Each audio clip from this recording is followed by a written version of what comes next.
So we all know that COVID-19 has caused havoc on Australian and global share markets, but what about property? Here in Australia, we love our bricks and mortar, but is that about to bite us in the bum? There is no doubt that the recent occurrence of COVID-19 can place some pressure on property prices, and some experts are even predicting that over the next 12 months, property prices could fall by up to 30%, which is quite significant. To work out where this pressure lies and to understand the impact it could have on prices, we need to go back to the old basics, supply and demand, and have a look at some of the factors that are driving prices, and that's exactly what we're going to do in today's video.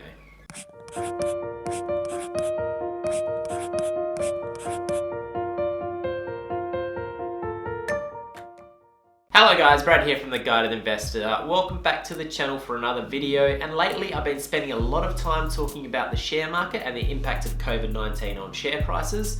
So I thought in today's video I better address property prices, as that affects a lot of people, particularly in Australia. So without any further ado, let's jump in. One of the biggest factors that affects property prices is unemployment, and the connection there is real simple. If people have jobs, they can afford to buy houses. If people don't have jobs, they can't afford to buy houses. Unemployment in Australia is currently sitting at 5.2%, but this doesn't really show the impact that COVID-19 has had. And the Treasury has come out and said that they expect in the next 3 months the unemployment to increase to 10%. That's a doubling of the unemployment rate. But the issue with looking at the unemployment figure is the way that it's calculated. So basically, if you work 1 hour per week, then you're classified as employed. And now to me, you're not going to earn enough from an hour a week to actually make a meaningful amount of money. So really, there's a big issue around underemployment. A lot of people are not working at their full capacity, and as a result, they're earning a lot less than what they'd like to be. And the government's JobKeeper payment, although it's a great lifeline for many businesses and many individuals, this is adding to the problem of underemployment. So with an increase of unemployment and underemployment on the cards, this is likely to reduce demand for property prices. And when you have a reduction in demand, that's likely to push prices down. But the real issue would come if high unemployment or underemployment continues for longer than 6 months. That's when people start defaulting on mortgage repayments. At the moment, most homeowners who have lost their job have the ability to freeze their mortgage repayments. So this is basically where they don't make repayments to their mortgage, instead the interest gets capitalized on top of the loan. Now this is okay in the short term, but it really is a band-aid fix, and eventually you're going to eat up all of the equity in your loan and you're going to be forced to, at some point, start making repayments again. If people start defaulting on their loans as a result, this could see a flood of houses hit the market as lenders try to sell off the asset to recoup their losses. And when there's an oversupply, then prices are going to drop.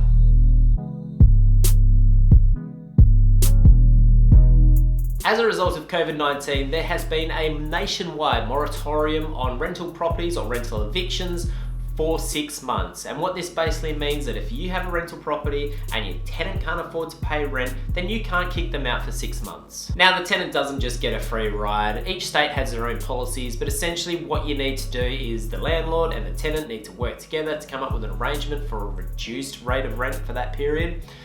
And normally the rent gets capitalized and paid back later. Now again, this is potentially negative for property prices.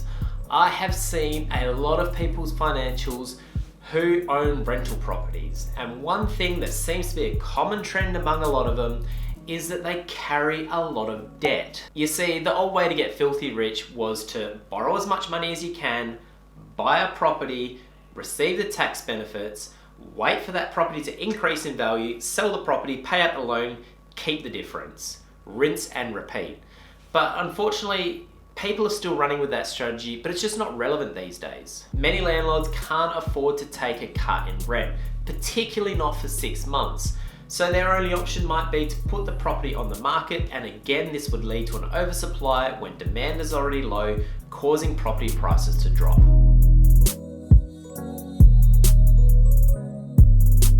When looking at the health of the property market, it's sometimes handy to look at the auction clearance rates. This basically considers how many houses went to auction. Of those houses that went to auction, how many actually sold. Typically, it's considered that when auction clearance rates are above 70%, then it's a seller's market. This means that demand is exceeding supply and it's going to push prices up. But recently, the auction clearance rates hit 35%, which is near an all-time low. This suggests that not only is it a buyer's market, but also there's not a whole lot of buyers at the current price levels. Now, what this is suggesting is that property prices need to drop. Furthermore, we are seeing a huge number of auction withdrawals. Now, basically what this means is that the seller had the property ready to go to put onto auction, but they've cancelled the auction before it actually happens. Now, this figure can be a little bit skewed because basically with the virus going around, a lot of people don't want strangers walking through their house in fear that they could catch the virus.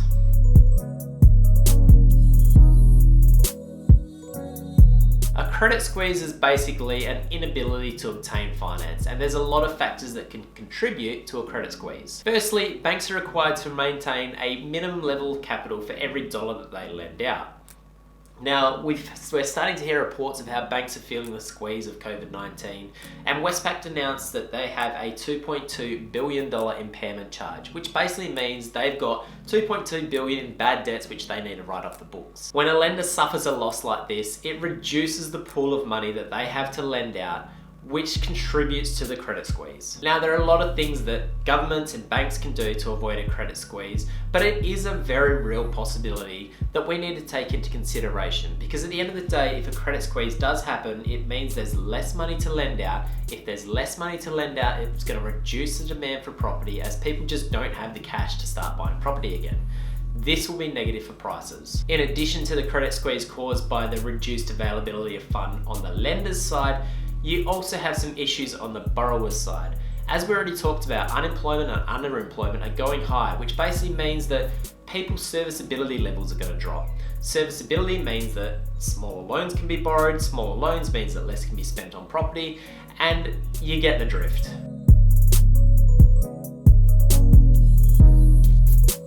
Population growth is a key driver of property prices, and a lot of that population growth normally comes from migration. People moving to Australia to lay down roots and set up home. But with the world in lockdown due to COVID-19, I think it's safe to assume that migration levels are going to drop. There is too much uncertainty in the world, and it means that people are basically just doing nothing. They're not going to venture out into the unknown at this point in time. So we can't rely on migration to increase demand for property prices until this whole COVID-19 thing is over. And who knows when that's going to be.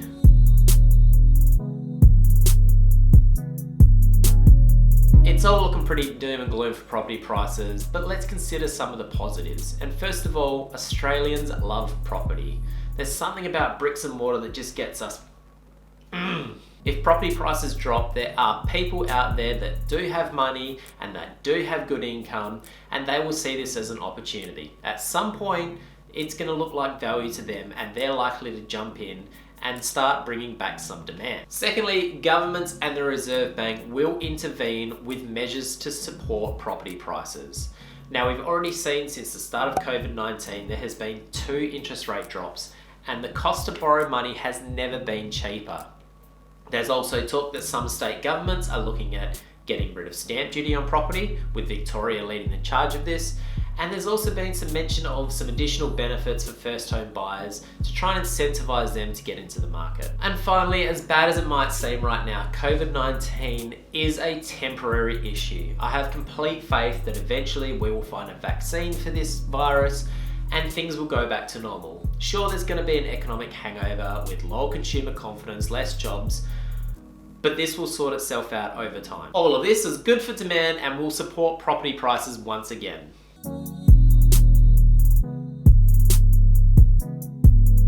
Everyone's situation is a little bit different. There's no one blanket response that would be suitable for everyone. But as a general response to this question, here is what I would say. If you're thinking about buying a property, just be patient. Whether you're looking at property from an investment perspective or whether you're looking to buy a house for yourself to live in, there's no need to rush in at this stage. There's a lot of unknowns. So what I'll be doing is for the next 6 to 12 months, just continue to accumulate cash to put towards the eventual purchase, but just sit back and assess where things are headed. If the virus ends and people go back to work fairly quickly, then there's not likely going to be much impact on property prices at all. But if this virus continues to linger, then that's when things can get ugly. That's when unemployment remains quite high, economic growth is really low, consumer confidence is low, And I do think this will lead to a material drop in property prices. If you already own property, well then don't sell in panic. The only time that a property price drop will impact you is if you sell the property, because at that point you're crystallizing the loss and you realize the loss. Buying and selling property is an expensive exercise. There's lots of costs to buy, there's lots of costs to sell, so it's not an asset class that you want to be jumping in and out of. And you especially don't want to be doing it just on speculation. But that's it for me, guys. Thanks a lot for watching. I'd love to know your thoughts on what you think property prices are going to do, so leave me a comment below, and I'll see you guys in the next one.